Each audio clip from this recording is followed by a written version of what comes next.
شکل نورانی میں کردار بھی نورانی ہے، سحر افزا تیری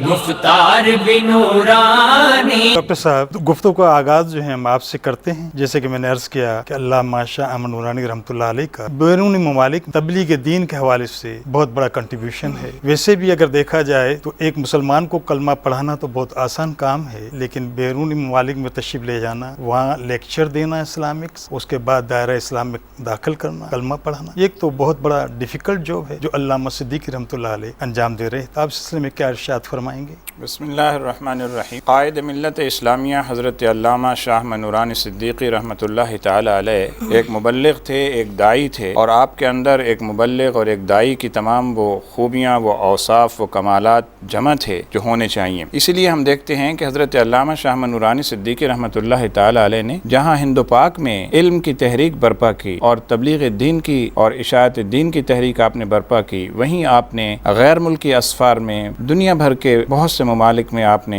اس تحریک کو فروغ دیا۔ حضرت قائد ملت اسلامیہ علامہ شاہ احمد نورانی صدیقی رحمۃ اللہ تعالی علیہ پاکستان میں جب ہوتے تو آپ یہاں دین کی تبلیغ و اشاعت کے حوالے سے دینی مدارس کے قیام میں، مساجد کے قیام میں، درسگاہوں کے قیام میں، اور اس کے علاوہ جلسے جلوسوں کے ذریعے سے پارلیمنٹ میں، پارلیمنٹ سے باہر، ہر طرف آپ کا ایک ہی مشن تھا، اور وہ یہ تھا اشاعت دین، تبلیغ دین اور اشاعت دین۔ اور جب بیرون ملک آپ تشریف لے جاتے تو ہم دیکھتے ہیں کہ ایسے ایسے ممالک میں آپ تشریف لے گئے ہیں کہ جہاں اسلام کی برکات، اسلام کی دولت شاید آپ ہی کے وسیلے اور توسط سے پہنچی۔ ایسے ممالک میں جا کر آپ نے لوگوں کو تبلیغ دین کی ہے جہاں لوگ کلمے سے ناواقف تھے۔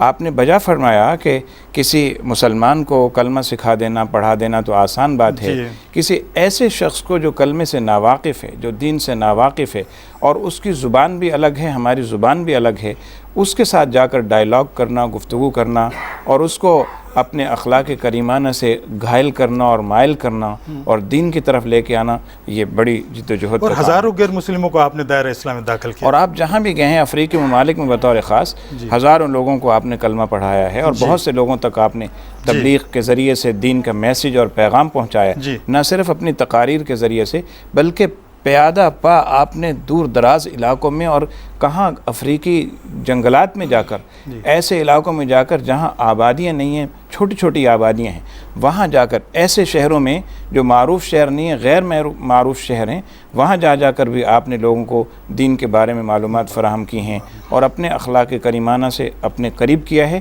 اور ان کو دین کی طرف راغب کیا ہے۔ بہت خوب۔